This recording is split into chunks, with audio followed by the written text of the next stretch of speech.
Hello, hello. Welcome. As you're filing in to the Zoom room. Hello and welcome to the Brooklyn Rail's 911th New Social Environment.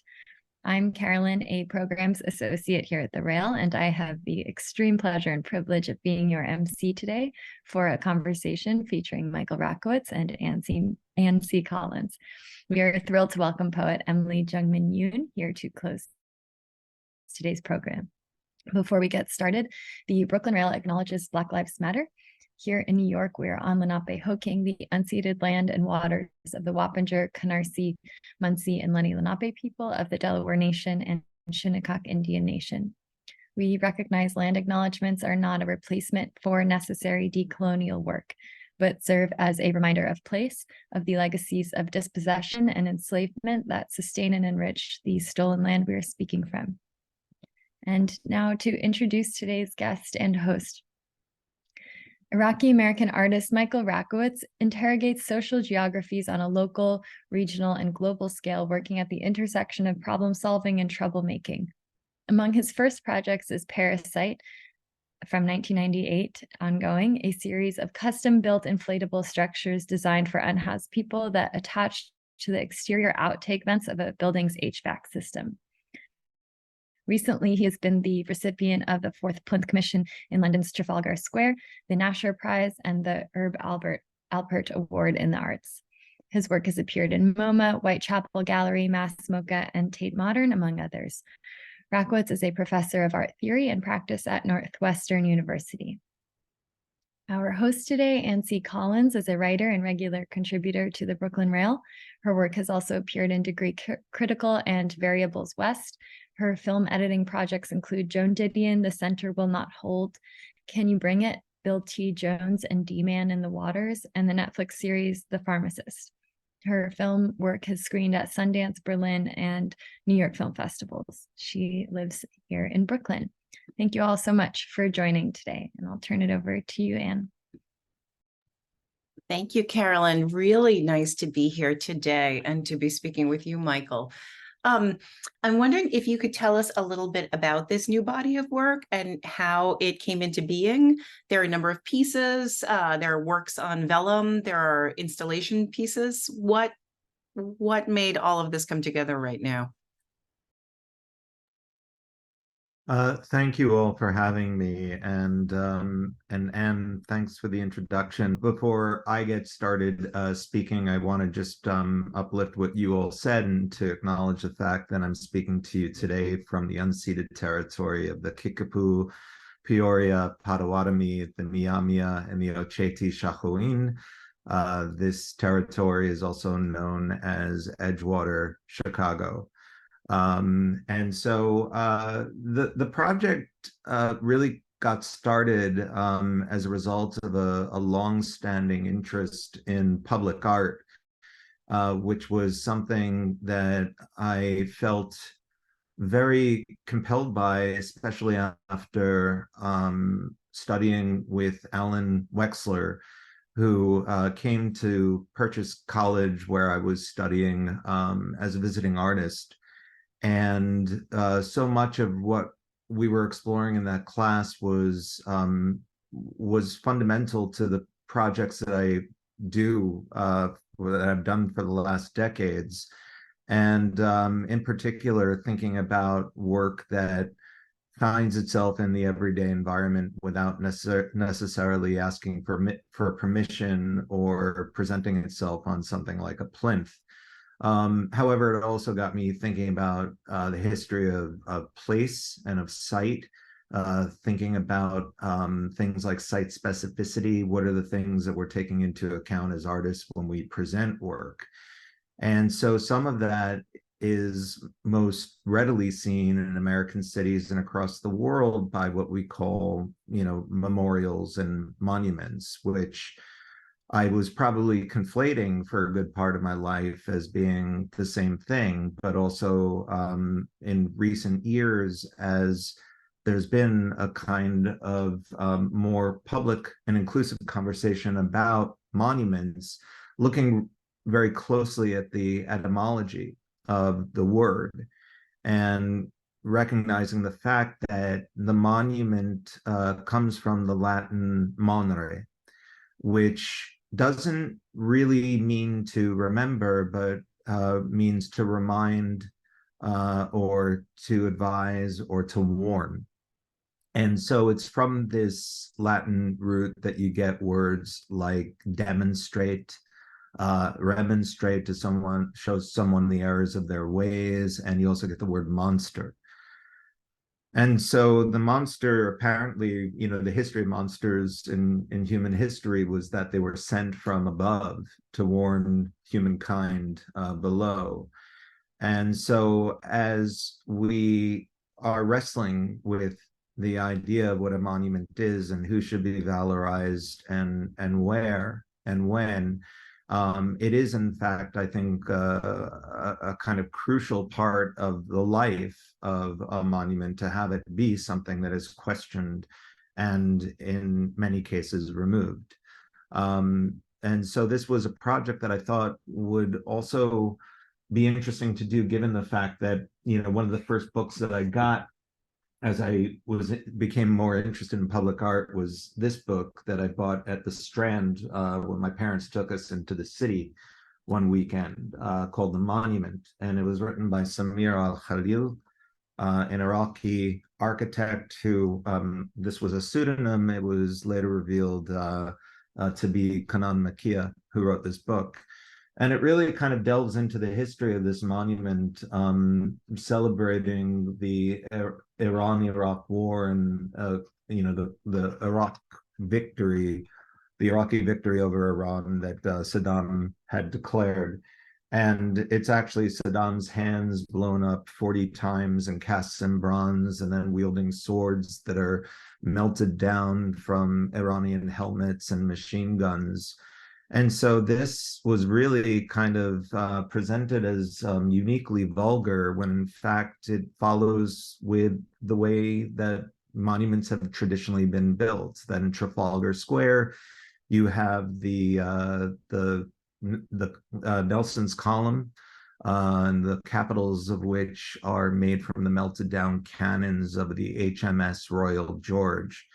And so monuments have always been a kind of form of weaponry in public space. And so as the conversation began to really take on new textures and urgent layers in the aftermath of the murders of Ahmaud Arbery and Breonna Taylor and George Floyd, it started to make me wonder about the role of the sculptor and the etymology of the material, the provenance of the materials that we put into American monuments.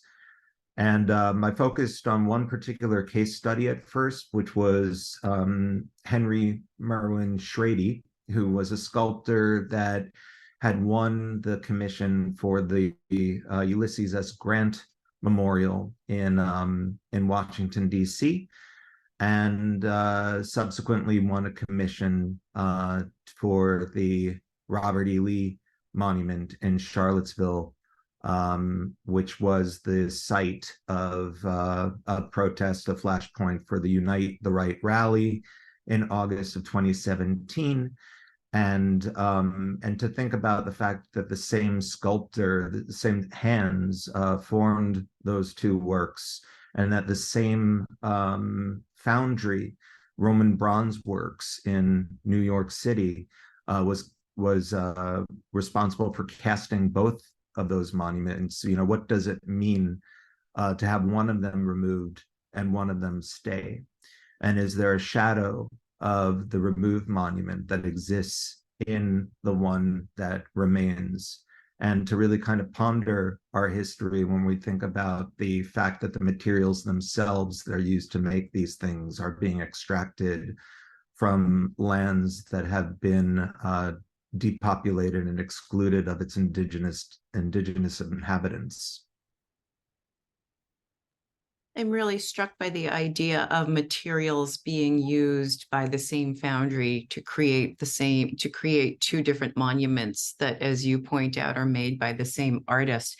It's almost as if Grant and Lee become twins. maybe fighting twins. When I was at your exhibition, Fong pointed out that one of the delicate parts of regaining what we think of as the United States following the American Civil War, as we call it in these parts, was that unlike other wars where all of the monuments that are existing are torn down by the victor and new monuments are erected, not that that's a perfect science either, but that in the Civil War, after the Civil War, Lincoln allowed the South to celebrate Lee. And of course, until very recently, the narrative was that he trained at West Point in the North and was a brilliant general. And there's lots of material and media that has been created around that idea. I'm seeing some of your works on vellum, and they're pointing to sort of a transformation of materials following significant events, in which monuments are melted down for coins and other purposes for weaponry and things like that. Can you speak a little bit about these works, which seemed to me when I saw the show to be seeds of inspiration for some of the other objects that you were creating around them? Yes, I'm always interested in the way in which the built environments of previous communities and even civilizations can become like the compost for new ones. And as I've thought about the ways in which this project looks at history in a way of re-envisioning the way that we tell history and becomes like a revisionary architecture. It made me think about visionary architecture.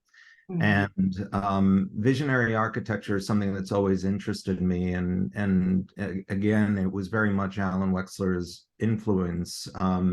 Books like Unbuilt America that feature not only his work, but so many architects' works that were not built because of the laws of the city or the law of gravity, but it always served as a kind of poetic wish or desire, really kind of foregrounding the social and ethical mindset of the author, and wasn't necessarily a compromise for a client. And so those kinds of urgencies in people's work was usually made through the model, the kind of paper project, as it's called in architecture, or the sketch. And vellum, which is what these drawings are drawn on, is one of those kinds of propositional, semi-transparent materials that new ideas get put on, you overlay, and you see how things fit.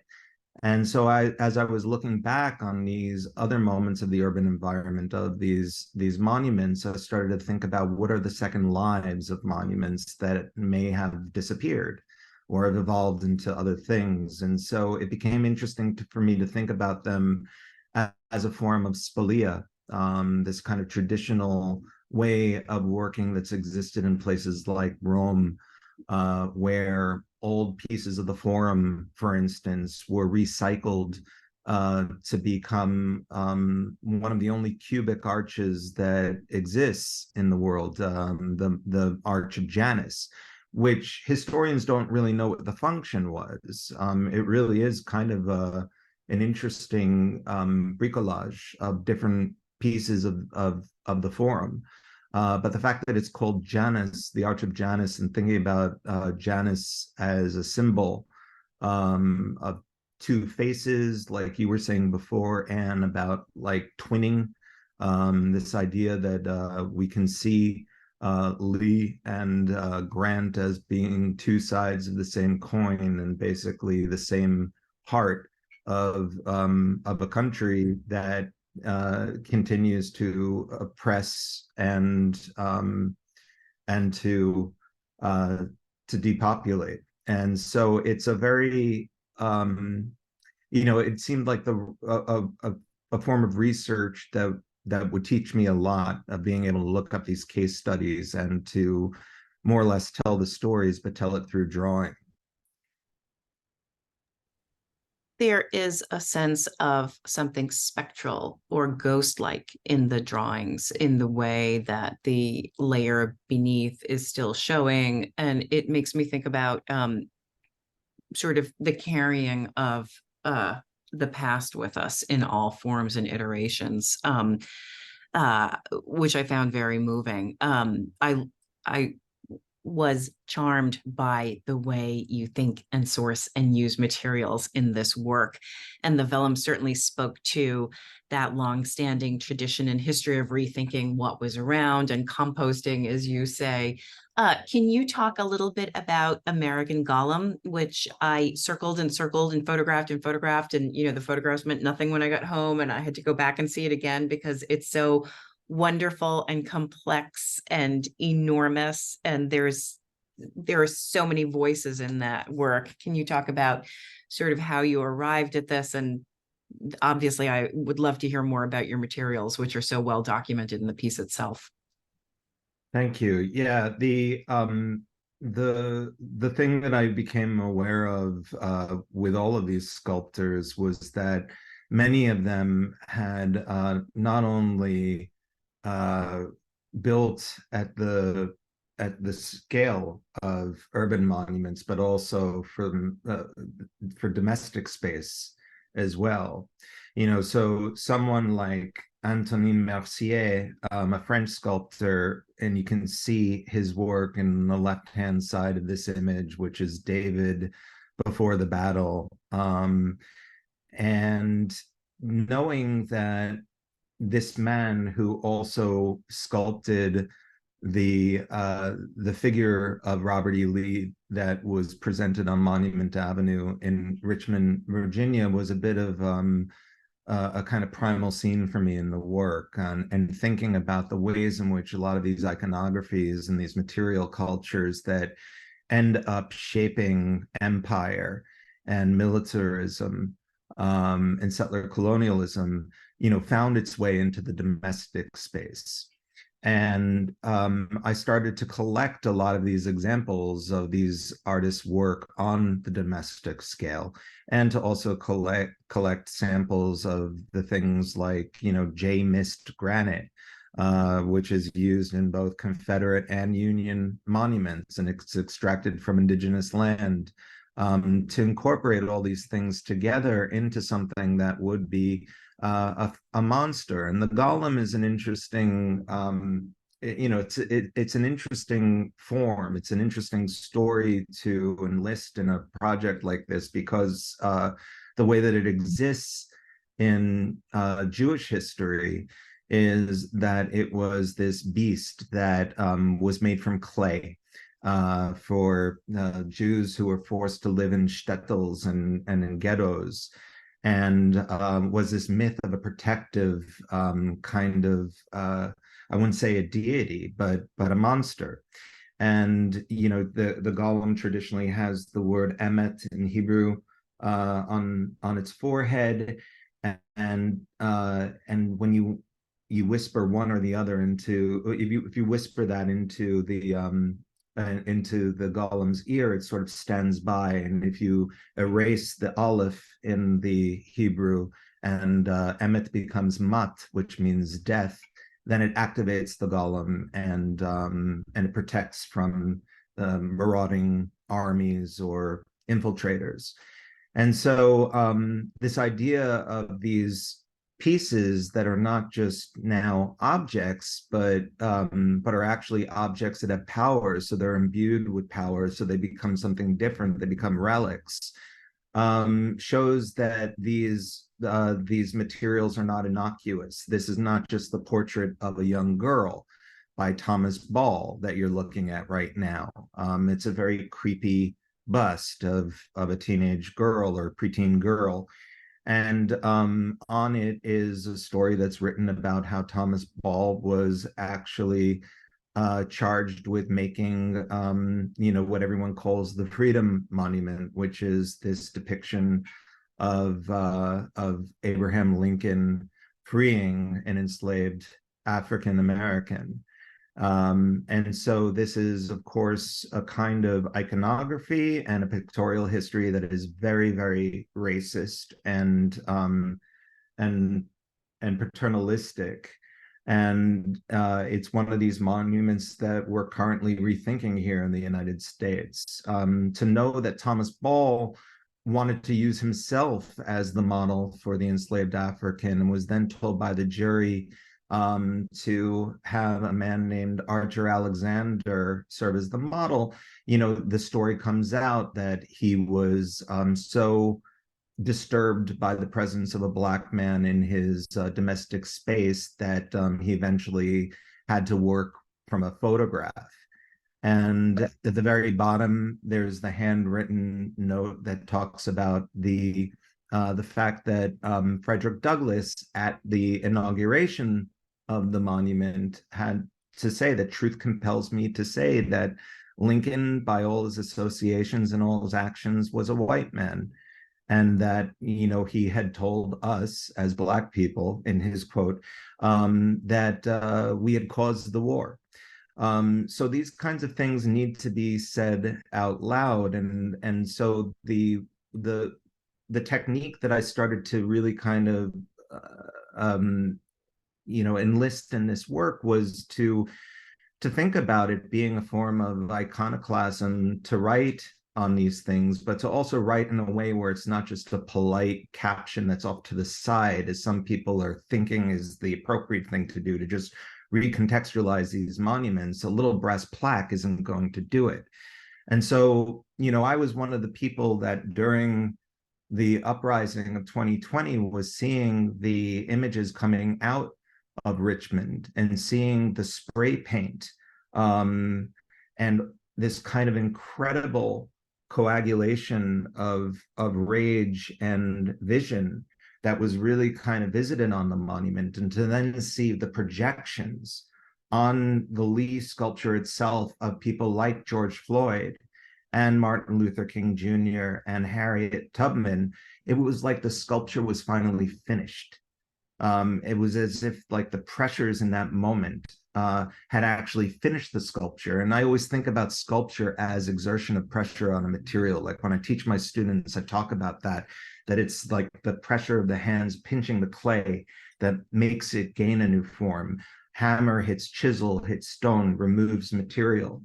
And so, it was for me a question about whether we lost an opportunity in that moment when it was all removed, to see how a work like that could be transformed in this way, where it invited participation and anger into it. And so that was one of the reasons why I decided to write on these things, was to kind of channel a little bit of that moment, which I think, is a really important step in envisioning the new forms our monuments can take in the future. It's the piece is so interesting to me because it's taking these American narratives that hide aggression and hide oppression. You're taking these iconic images, Lincoln's face and the little girl, and there's a bell, which to me, I associated with the Liberty Bell, but all of these objects that are coming from monumental works. But instead of tearing them down, you're creating an assemblage, and it's the assemblage that reinterprets and changes those narrative, or reinterprets isn't the right word at all, but it's the assemblage that's kind of creating a new narrative or unmasking narratives that are not truthful. So I was very taken by the idea that you were building something and activating a space with an assemblage of objects and materials, and of course your own writing to kind of enliven this. And going back to the idea of the golem, this object becomes so alive, because of the way you're collecting and researching and building and creating, and also just you're talking about that pressure of your hand, the pencil on the object itself is all kind of an active process, as opposed to a process of tearing things down. We think of iconoclasm as a blowing up or a smashing or a destructive process, but you're sort of going about your iconoclastic work in a very different way. Do you think that work like this can be translated into public spaces? You're talking about the, monuments being finished after a certain, community activation around that site. But moving onward, how do you think that this work, American Golem, could be translated into public spaces? Yeah, I'm not ready to say whether or not it can. That's one of the reasons why it's called the Monument, the Monster, and the Maquette. And one of the things that the Maquette offers is a space of contemplation and rethinking and second thoughts and third thoughts and onwards.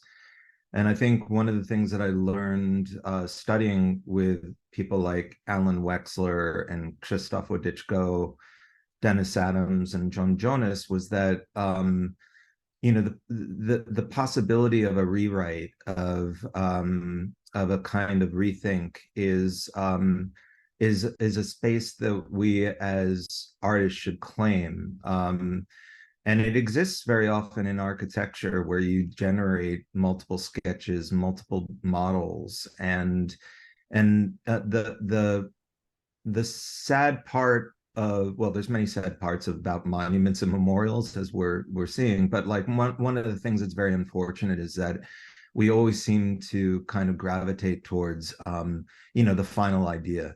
And I think that multiple iterations and being actually a little more doubtful that this is the idea that should be permanent or that should be permanent, that having the conversation about the multiple possibilities that could be in a public space is actually a lot more generative, I think, and a lot more exciting.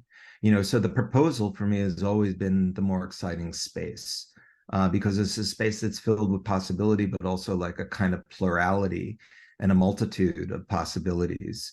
And it's not just, one author, it's usually multiple people who are being invited, to think about a space.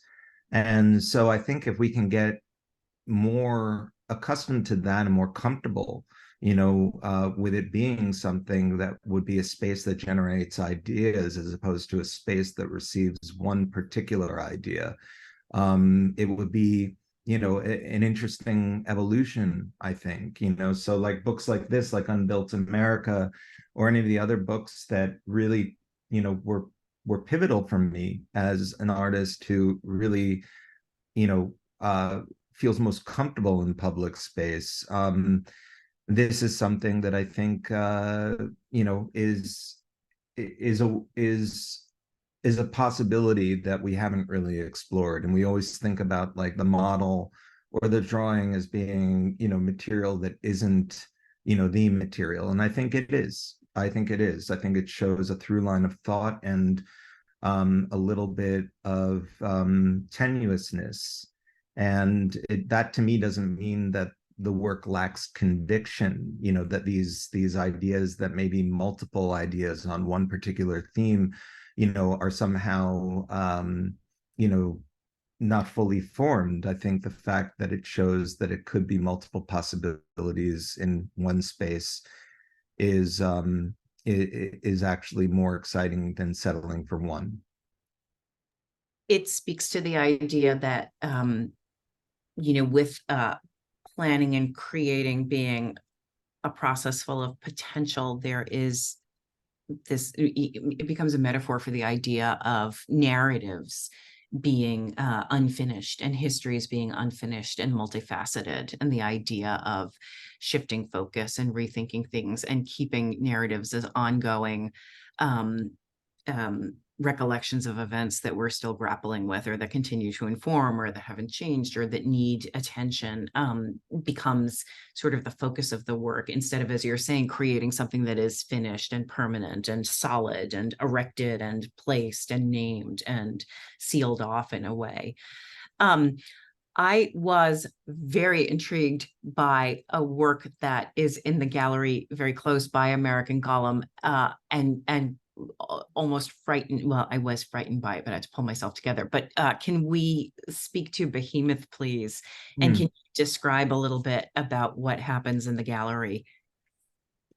So Behemoth is itself a kind of scaled down version of these kind of typical sites that one sees now in cities where if there's a monument that people are protesting, in this case, thinking about, Charlottesville and that sculpture of Lee, and thinking about, the brave work of Jania Bryant, who, as a high school freshman, had started a petition asking for its removal. That there's a certain kind of cruelty in constantly sort of deferring whether or not, a decision can be made to remove it. And so they start with something like a black tarp that redacts the monument from public view, and then in the case of Charlottesville, going back and forth and revealing it again, and then putting the black tarp on it again, and really waiting a long time before it was finally removed, in, I believe, 2021. And so this, for me, was a kind of moment to take in happening in cities. And I've worked with tarps and polyethylene before in making shelters for unhoused people in the different cities in which I live. And the inflatable in and of itself, seemed to be a kind of a material that speaks to breath and speaks to life. And if we think about the constant repetition of these events happening in cities, I'm talking to you from a city here in Chicago where the Columbus statues that were removed during the uprisings in 2020 are, constantly threatened to return to public space. And if you think about how that registers for a young person who's of Taino descent or an indigenous person living in a city, that tells you exactly what that city thinks of you. And so those moments of what I think are cruelty rather than, consideration, are represented through this kind of materiality. And the fact that it just keeps happening over and over again, and we're constantly talking about like, well, how are we going to preserve this monument if we remove it? It baffles me in that we're not thinking about the preservation of the communities that are affected by this and are still struggling for liberation. You once described your grandparents' house in Great Neck, Long Island as an installation work because everything in the house was coming from Iraq. And you talked about the idea of home as art in terms of what was being generated and what was, the way the design of the house was pulling from, pulling from a location that was no longer accessible to a family. And I think that sort of feeling for everyday common objects that people interact with in these intimate spaces, these intimate living spaces, might be something for me as a viewer that connects to works like paraSITE, which is your work of creating temporary shelters for people who need homes, or even something from 1998, or even something like Enemy Kitchen from 2018, in which you had a food truck with your mother's recipes, that was going out. I think of nurturance and shelter as being so is such a different direction for an artist to take, as opposed to the direction that a monumental artist working on commission to create a site that is going to, embody a chosen narrative would take. Can you talk a little bit about the through line that runs through your work that starts with that home and those objects? Yeah, it's interesting because it is one of the things that happens as an artist. People are like, "Well, you started there. How'd you get here?" And it's a question for me as well, and almost like a psychoanalytical one. But it's definitely a part of what interests me, and I always want to be surprised in the directions that I'm going in. But if I think about the kitchen as a kind of like urban space, if I think about the intimacy of the living space that I've talked about, where my grandparents and my mother and my father made it so that we as kids who were born in the US could have access to this place called Baghdad that my grandparents were forced to leave with their kids. It's an act of resistance in so many ways, but it comes out through joy. It was always something that despite the pain of leaving, there were certain things they held on to. And that's not an easy thing for somebody who is, fleeing a dangerous situation, to find a new home, to hold on to that stuff. I'm very grateful to my grandparents for it, and I'm grateful to my parents for holding on to it and transmitting it to us as kids, me and my brothers, and now I'm transmitting it to my children here. And so, the house on Long Island, is a suburban house, but like I said, you go into that house and smelling the cumin or whatever else, it was like arms wrapped around you as a hug when you came home. And so when I think about the shelters and I think about architecture and the way in which I came from a public art program in the Department of Architecture at MIT, it makes sense to me that I'm no longer really just looking at the building, but looking at the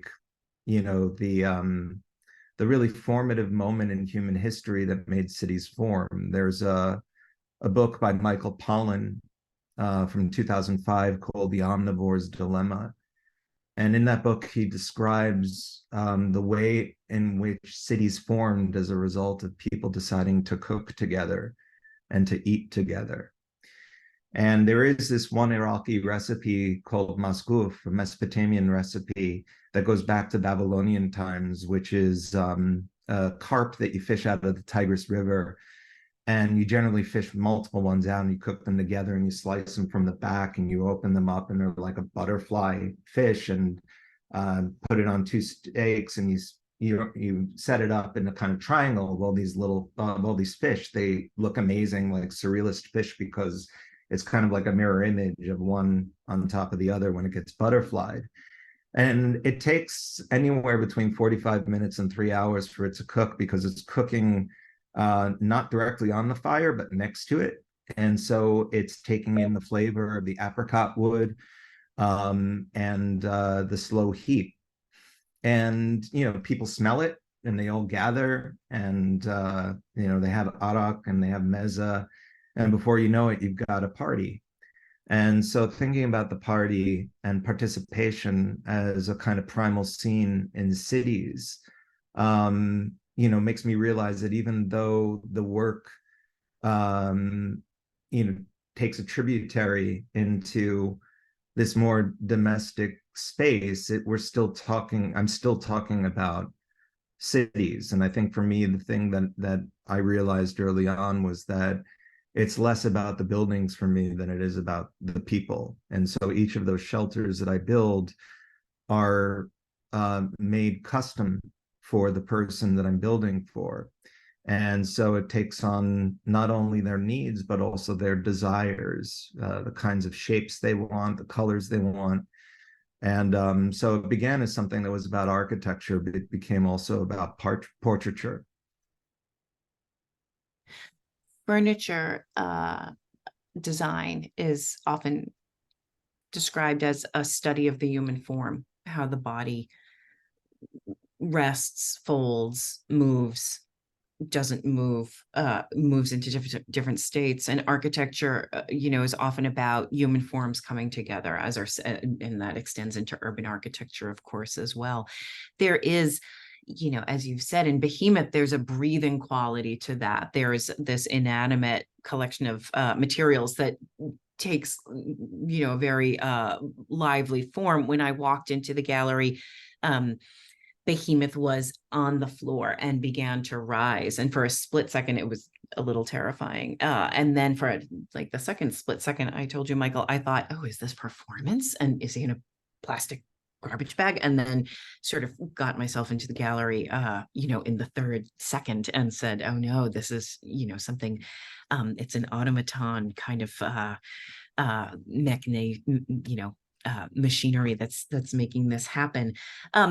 But paraSITE too, as you're talking about it, is about the human form and is about sort of the liveliness of the body and how that creates identity and how that creates experience and how it even, you're saying it's about desire and wishes for the future for each individual. Can you talk about that in terms of this work? Because what I'm noting is that, we've been using the word iconoclastic, but it's not a breaking down. It's a returning to something more central and perhaps something more widespread, because it moves away from sort of government structures to the individual and to the collective, to the community.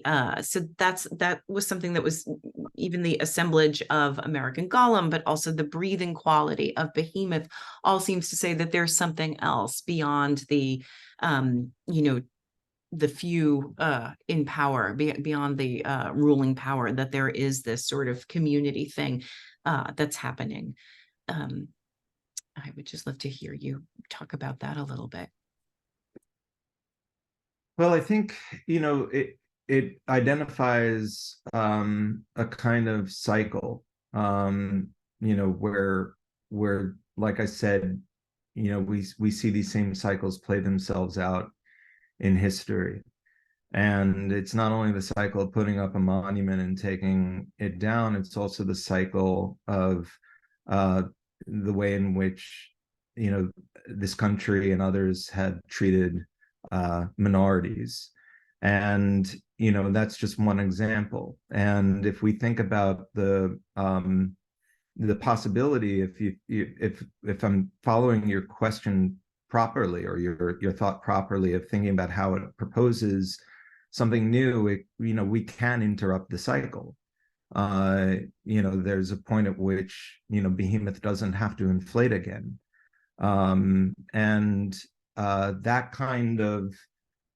that kind of work as a wish or desire, I think, has a lot to do with just seeing the way these things have played out. One of the projects that I did is my first show with Jane Lombard, was the project Del Roar, which had an inflatable as the central piece, and it was an inflatable version of Pruitt-Igoe, which was 33 11-story buildings that were designed in St. Louis and opened in the middle of the 1950s. They were designed by Minoru Yamasaki. And it was supposed to be social housing that would incorporate Le Corbusier's three essentials of urbanism, of sun, space, and greenery. And the Housing Act that had been passed in the 1940s after World War II was very quickly repealed, or I should say eroded. So funding was compromised. And so these spaces that were supposed to be about safety and freedom were more about confinement and control. And it was initially supposed to be segregated housing. So Black residents would be in Pruitt, white residents in Igoe. And when desegregation was handed down, it didn't matter in St. Louis. And it was 98% Black residents. It became the the sort of icon of discussing why social housing doesn't work and why modernism has failed. And so when they were imploded in 1972, the architect and critic Charles Jenks famously said that, at 3:30 p.m. on July 15th, 1972, when the dynamite ripped through the buildings and the concrete of Pruitt-Igoe, modernism ended and postmodernism officially began. So we go from, thinking about the public and the communal to it being about privatization and wealth. For me, Pruitt-Igoe is still imploding in the way that we impugn housing projects across the country, and we still have segregated cities. So as I think really hard on what you're positing, I think that the only way that I can see it as something visionary would be for it to stop breathing, and for something new to emerge. Well said. My question was certainly a winding one, so I'm glad you were able to find the thread and discuss this. You created Invisible Enemy. The Invisible Enemy Should Not Exist as your Fourth Plinth commission. This is moving in a slightly different way. It's thinking about the monument as something that does come into the public space, but your materials are so different and are so personal. I think of it as a way of insisting the presence of people who have perhaps been hidden or ignored, or have received aggressive threats from the surrounding country that they're existing in. I think of it as making so many statements, but perhaps you should make some statements about it instead of me. Can you talk about that commission and what you were hoping to have your viewers walk away with, and also your materials and your approach in creating it, please? Sure. Well, when I was nominated for to propose something for the Fourth Plinth, I was about 10 years into a project that I began with my assistants, where we reappear the artifacts that were listed as missing, stolen, destroyed, or status unknown from the Iraq Museum in the aftermath of the US-led invasion of 2003. And at the time in 2015, we were looking at more monumental pieces that had unfortunately been destroyed by ISIS in archaeological sites like Nineveh and Kalhu, which is the Assyrian name for Nimrud. And so I was trying to find the measurements of the Lamassu, which is a winged deity that has the face of a human, the body of a bull, and the wings of an eagle. And it's meant to serve as a protective deity that stands at the threshold of cities.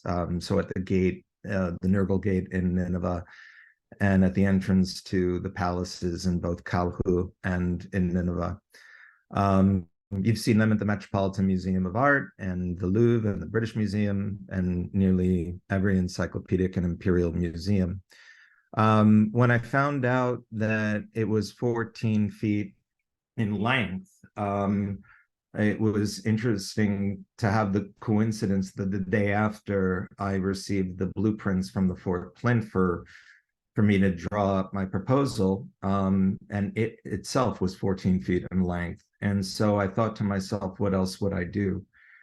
Thinking about London being a kind of a center of the world where so much has been extracted from the countries that it has colonized, and to know that the primal kind of scene in the removal of artifacts from their place doesn't begin and end with ISIS. It begins with archaeologists from the mid-19th century that descend on these places, people like Austin Henry Layard from the UK. And so these narratives are longer than we tell ourselves. And so I thought about reappearing that Lamassu, but of course, the works that I've done up to that point have all been made out of papier-mâché, and papier-mâché is not going to withstand the British weather. And so the thing that was really kind of the trigger for a lot of this work was in the midst of another project that I won't get into. Date syrup is often, you'll find it in stores like Sahadi's in Brooklyn, and it'll say product of Lebanon, but it's actually product of Iraq. And this was a technique of concealing that was developed in the years of the embargo from 1990 until 2003, and was still in place and continues in place mostly because anything that's labeled as product of Iraq will be subject to intensive scans by Homeland Security and U.S. Customs and Border Patrol. And so it's almost as if the xenophobia that's visited on people who don't feel safe to say where they're from is visited on the commodities themselves. And so my proposal was to build this Lamassu out of 10,500 cans of Iraqi date syrup, most of which can't say where they're from, and to have that kind of oscillating as this kind of concealed provenance that has a friction with provenance when it comes to archaeology. That archaeological pieces hold their value because they can tell you where they're from. And to have it positioned in this public space in London with its ass to a British museum, not the British Museum, but the National Gallery, and facing southeast towards Parliament, where the decision to go to war with Iraq was made in Britain, but also looking past it towards Nineveh with the hope that it may one day return, was an interesting way for me to involve all the different parts of that site, even though it is in fact a sculpture that's on a plinth or a pedestal, which for me always seemed like the most boring way to work in public space. But it's also in dialogue, the material culture of this work, having a relationship to the victims of the war, facing off against, the lions and the columns of Nelson's column, which, as I said before, was made from recycled cannons, creates a kind of tension between those different moments of sculpture in that one public space. The title of the work is The Invisible Enemy Should Not Exist. And I'm so curious about that choice, the idea of the invisible, which is so common to people coming from a situation into the United States and working their way through American life, working through generations. The idea of enemy not being permitted to exist, or the idea of invisibility being the only choice for someone who's coming from someplace like Iraq. Can you talk a little bit about the title choice and how it ties to the work? Yeah, it was a really wonderful moment of serendipity. I was thinking about this project and happened to be visiting Berlin at the time for another exhibition, and I was invited by a friend to go to the Pergamon Museum, which I knew as its reputation as being kind of a holding house for the Pergamon altar, which was looted from from what is now Turkey by the Germans. But what I didn't know was in the Pergamon Museum was the Ishtar Gate from Babylon. And 575 BCE, Nebuchadnezzar has this gate erected as being, and it's this beautiful blue gate that serves as a kind of pathway. It leads a processional way towards the Akitu, or the temple in the north, where the New Year celebrations take place. And the name of this processional way I saw in the guidebook, I bought the guidebook, and in Babylonian, it was called Ajibor Shapu, which when you translate it, it has multiple translations, but the one that was in the book was the invisible enemy should not exist. And I was like, that's the coolest name of a street that I've ever heard. And it was almost like a Jenny Holzer truism. So it was something that I think also reverberated with the premise of the war being what it was, that we were chasing these invisible entities, and thinking about Colin Powell's presentation to the UN of Adobe Illustrator files of concocted chemical weapons, mobile chemical weapons factory, these trucks that never materialized, and thinking about the way in which a kind of monster was constructed, and it's led to the death of more than 1 million Iraqis and the displacement and maiming of even more. And so for me, this is a kind of aphorism that's also a bit of a riddle.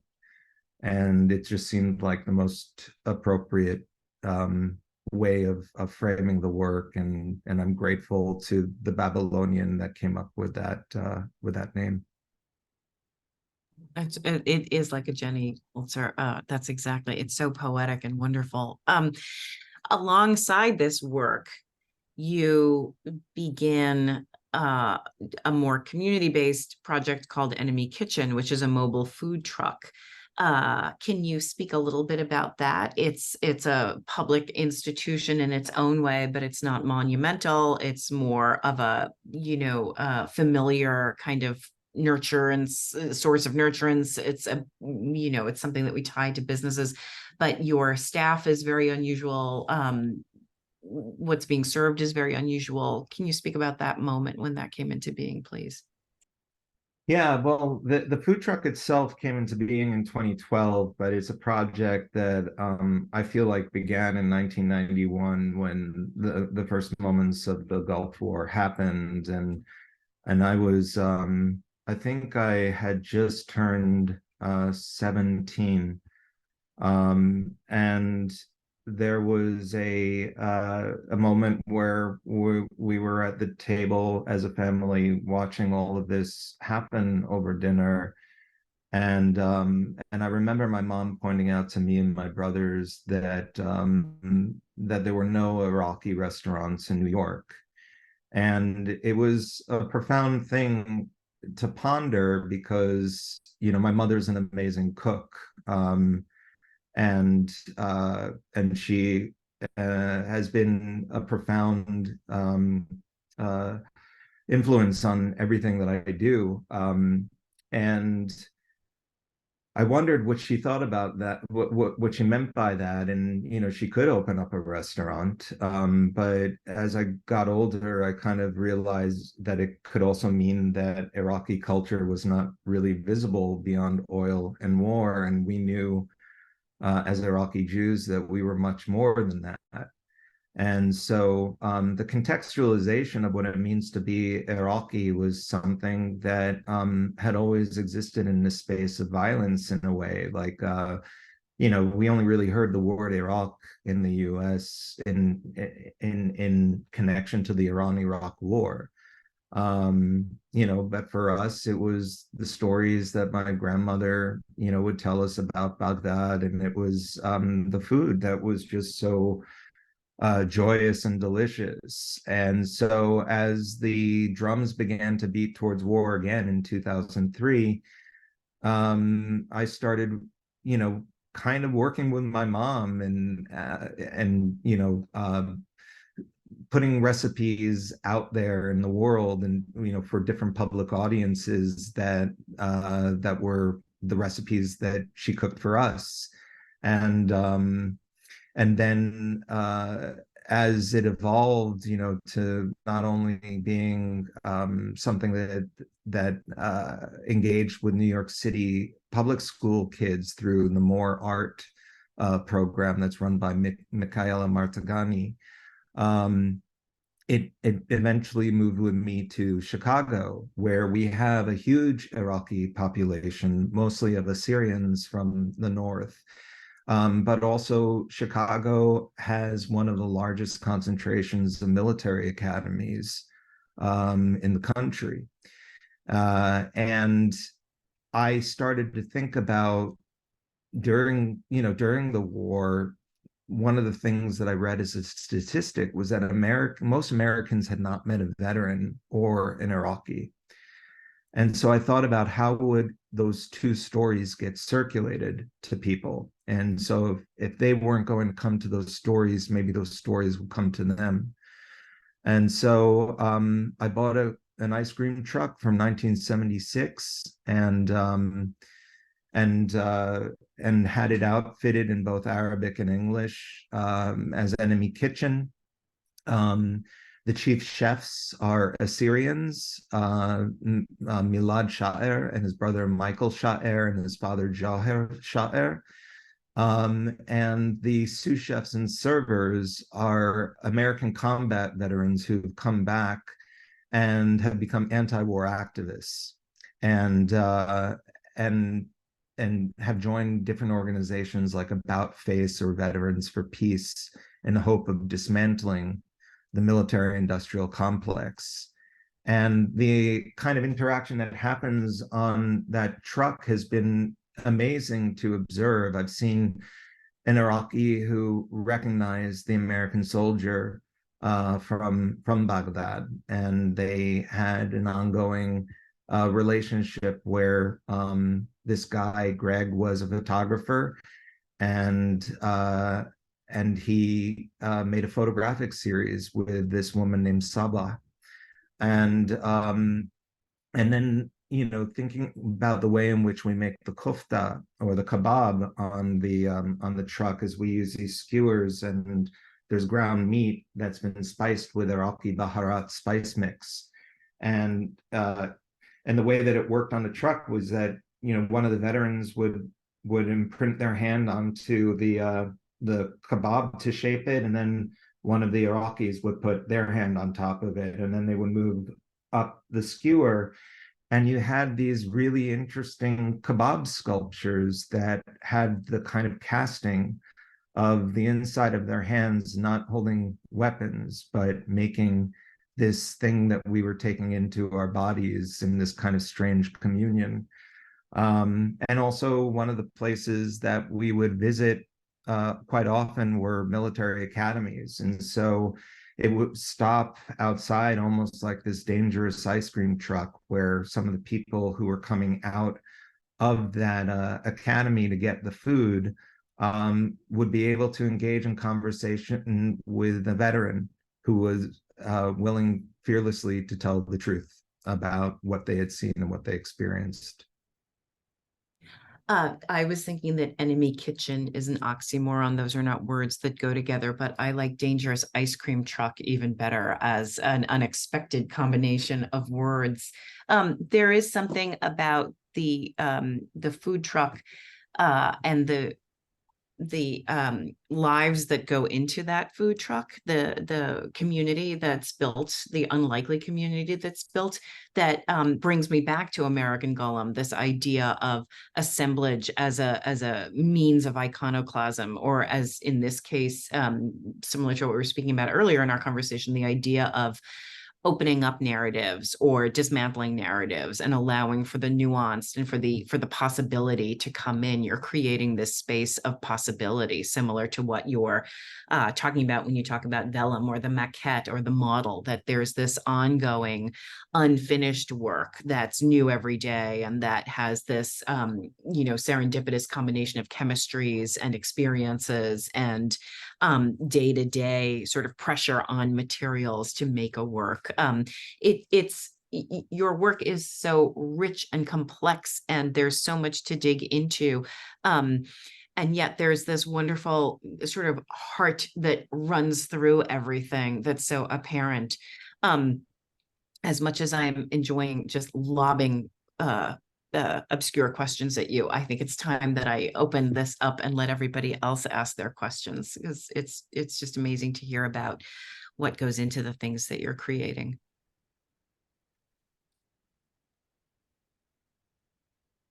Wonderful. Well, thank you both so much for just such a brilliant dialogue today. And yeah, we have a couple questions here. And I'm going to turn it over to GE first to ask. Go ahead, GE. Thank you, Carolyn. Thank you, Anne, and thank you, Michael. And that question is maybe as much of a comment as it is a question. Can we say that you are reshaping consciousness in the same kind of a way that maybe the sculptures whose monuments you're taking to task were doing? Wow, I don't know that I could ever claim to do that. I mean, that would be nice, but it's also I think that art does that in its best life. It has the capacity to do that, and I think that the way that art reaches us is simultaneously an incredibly social event, but it's also very personal. I think that's the magic of it. And yeah, I mean, I would try to live up to that task, but I also when I make work, I'm guided by my interests and also the ways in which art has impacted me and the people around me, and the way that I live in cities and the way that I see the effects that the things that we shape and the things that we put onto canvas and into molds, has a real, it does something. We do have to be aware of that as makers and as authors, and it's one of the things that that I always find so magical also about art history, is like, if I think even about the Assyrian sculptures, made by Assyrian sculptors whose names I won't ever know, thinking about the way in which those were made often or commissioned as luxury objects and propaganda by like the kings of empire, who were ruthless, that 2,500 years after they're made, they have a very different resonance for the people of Mesopotamia, and they became also the vessels for our grief in the aftermath of something as abhorrent as the Iraq wars. So, the thing that I have faith in is that art continues to shape those things even after the context of time and place that they were made for. Thank you for carrying that faith. Thank you. Thank you. Thank you, GE, for your question, and thank you, Michael. I do encourage anyone, if you have a question, to put it in the chat. And I'm going to go to my colleague Eleanor next for a question. Michael, thank you so much for this absolutely incredible, super insightful conversation. I really am so appreciative of how you wove in so much history. So thank you, and thank you for your amazing work. One of the things I've been thinking about throughout this dialogue is the connections that monuments have to grief and mourning as a collective experience.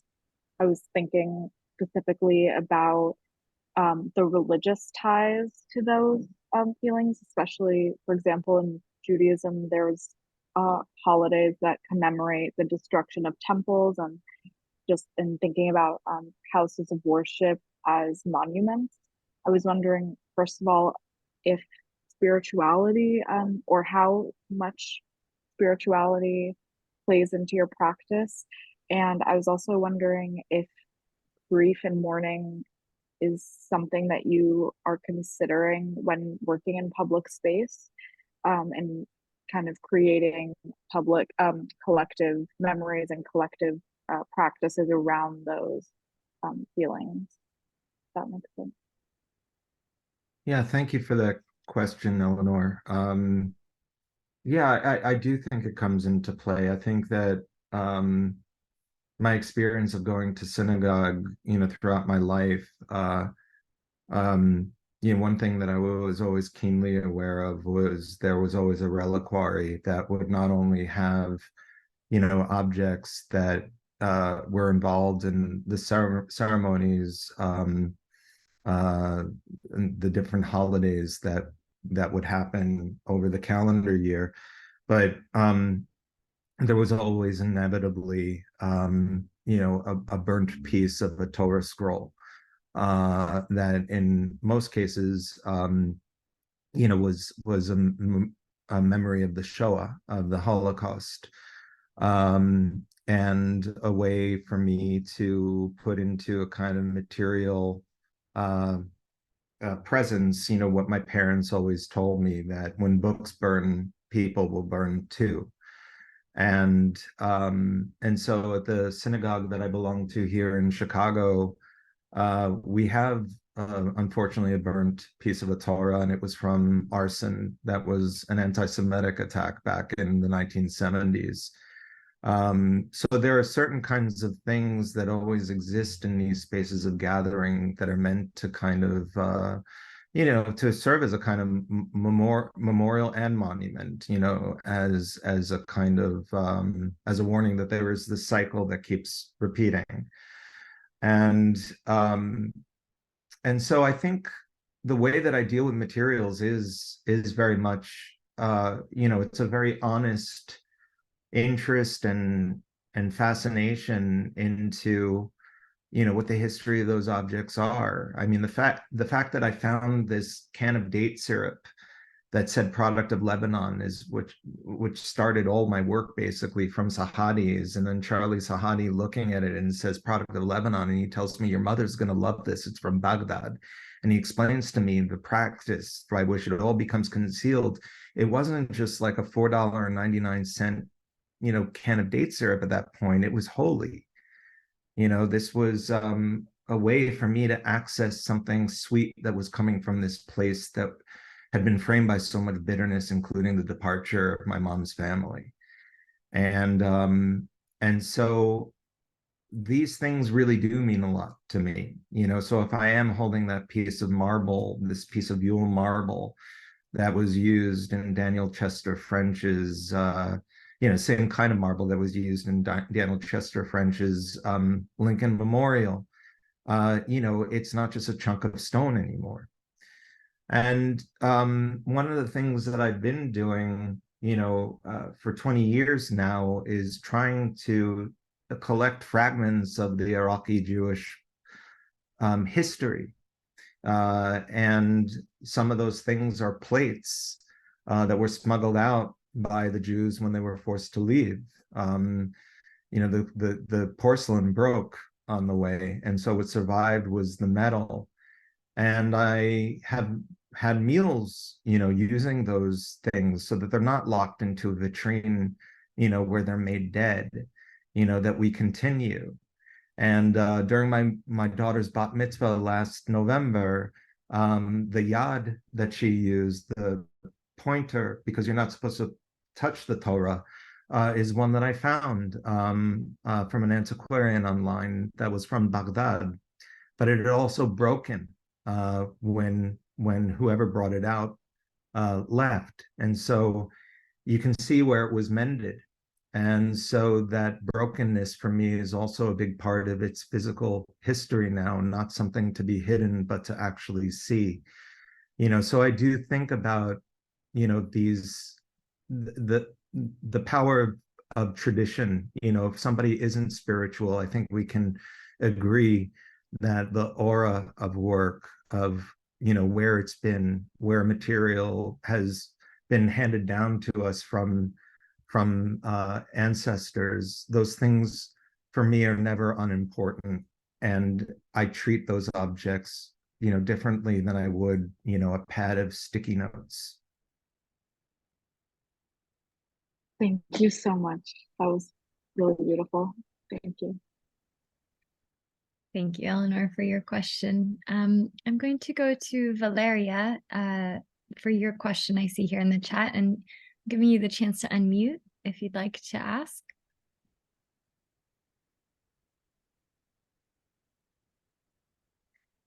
And I can just read it out for you, Valeria.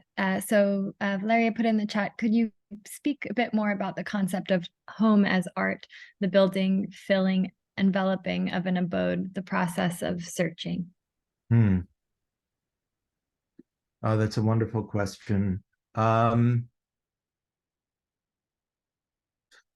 I think that the first person to make me feel this way was probably, my mother and my grandparents and my dad, and, thinking about the ways in which we were always around these things that belong to previous generations, but also things that we shared interest in. And so, something on the wall that we all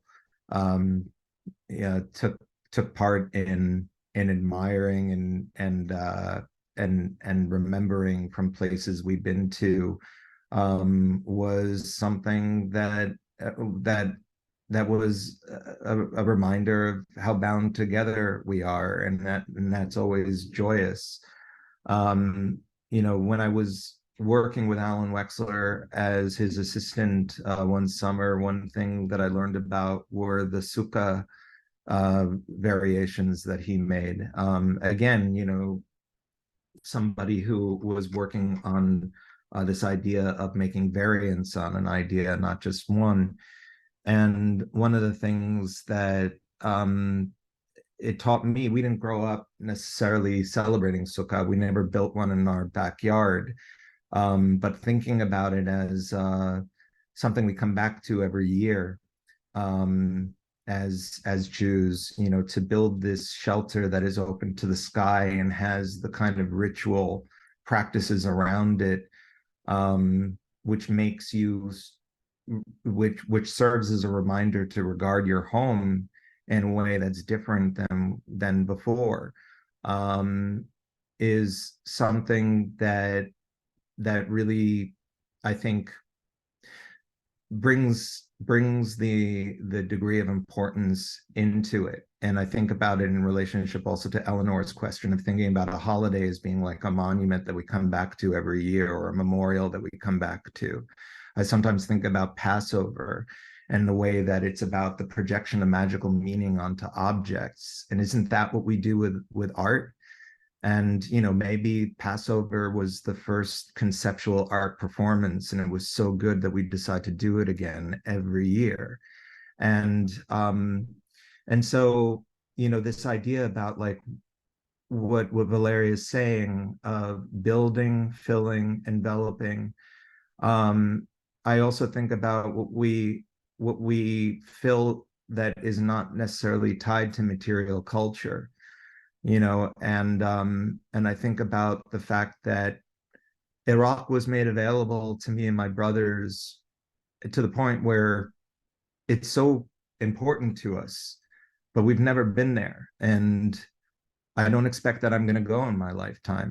But it's also not something that absolutely needs to happen.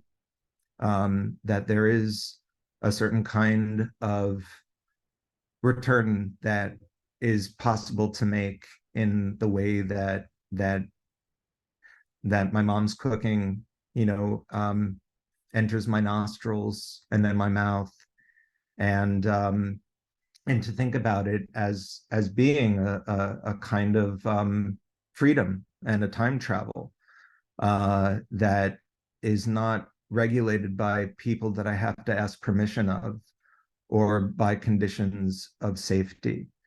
And that for me is a certain kind of resilience. And so I think about that as being, also like the empty house can actually have a lot in it. And distance can also be a material that can be carved.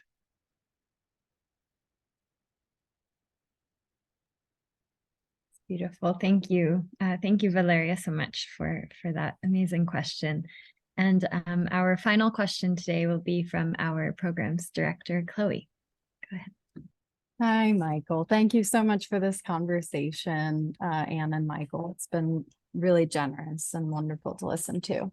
My question is, I'm wondering, Michael, one of the things I find most interesting about your work is the way it talks about monuments and resists a conversation about destruction. It's sort of, it sort of talks about the possibility of reimagining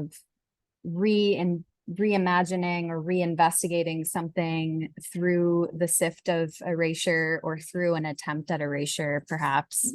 And I wonder what your thoughts are on destruction, and how you think about monuments in terms of reimagining how we remember or collectively respond to a public space. Yeah, well, I'm not somebody who necessarily believes in destruction, but that it's also not my decision to make when a monument offends and oppresses somebody else. And I think that it's not just about somebody finding an idea offensive. I don't think it's a one-to-one ratio if we think about censorship in the arts.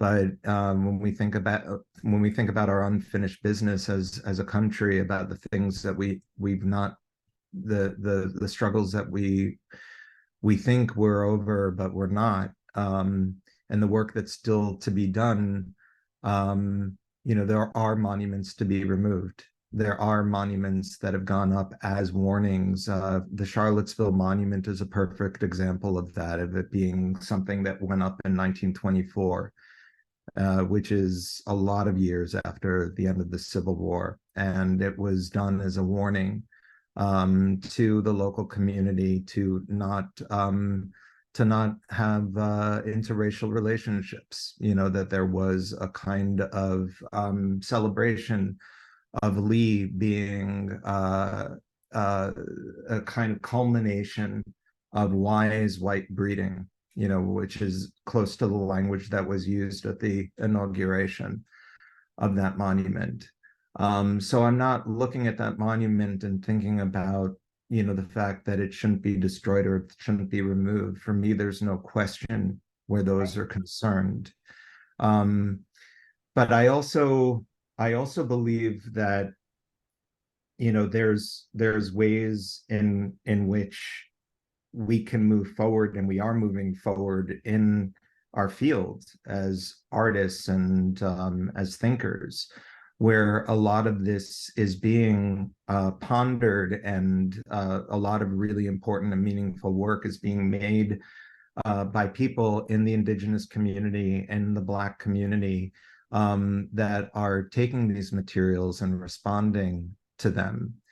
And I don't think it's necessarily always about, whether or not we use the word destruction. I think my favorite process as an artist, I was trained as a stone carver, and that is a subtractive process. It's not an additive process.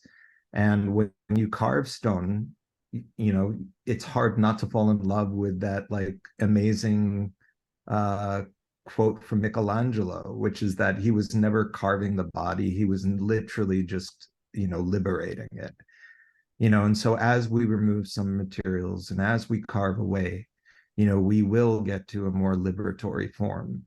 It is something that I think I'm just really grateful that we're not just having the conversation, work is being made about this. And I'm very excited about it with some of the Indigenous artists and Black artists of my city. And I know that there are some really big shows being planned for the next 2 years that take this on. And I think that we're going to learn a lot. And we're going to learn a lot from voices we've not been listening to. Thank you so much, Michael, for that response. Yes, thank you all for your brilliant questions. Thank you for this conversation today. So here at the Rail, we have a tradition of ending our community events with a poetry reading, and I'm so thrilled to welcome Emily Jungmin Yoon here to close us out today. Emily Jungmin Yoon is the author of A Cruelty Special to Our Species and Ordinary Misfortunes. She has also translated and edited a chapbook of poems against healing 9 Korean poets. Yoon currently serves as the poetry editor for The Margins, the digital magazine of the Asian American Writers Workshop, and is an assistant professor in the East Asian Languages and Literatures Department at the University of Hawaii. Yoon's second book of poems, Find Me as the Creature I Am, is forthcoming from Knopf. Thank you so much, Emily, for being here today. I'll turn it to you. Hi, everyone. Thank you so much for having me. Again, what an honor it is for me to be here all the way in Hawaii to close out this really inspiring conversation. And I hope that my poems will resonate with the audience for this event. I'm going to read one poem from my first book, A Cruelty Special to Our Species, and one poem from my forthcoming collection, Find Me as the Creature I Am. So this first poem is from my first book. It's called Say Grace. In my country, our shamans were women and our gods multiple until white people brought an ecstasy of rosaries, and our cities today glow with crosses like graveyards. As a child in Sunday school, I was told I'd go to hell if I didn't believe in God. Our teacher was a woman whose daughters wanted to be nuns, and I asked, "What about babies and what about Buddha?" And she said, "They're in hell too." And so I memorized prayers and recited them in front of women I did not believe in. Deliver us from evil. O sweet Virgin Mary, amen. O sweet, O sweet. In this country, which calls itself Christian, what is sweeter than hearing, "Have mercy on us," from those who serve different gods? O clement, O loving, O God, amidst ruins, amidst waters, fleeing, fleeing, deliver us from evil. O sweet, O sweet. In this country, point at the moon, at the stars, point at the way the lake lies, with a handful of feathers, and they will look at the feathers and kill you for it. If a word for religion they don't believe in is magic, so be it. Let us have magic. Let us have our own mothers and scarves, our spirits, our shamans, and our sacred books. Let us keep our stars to ourselves, and we shall pray to no one. Let us eat what makes us holy.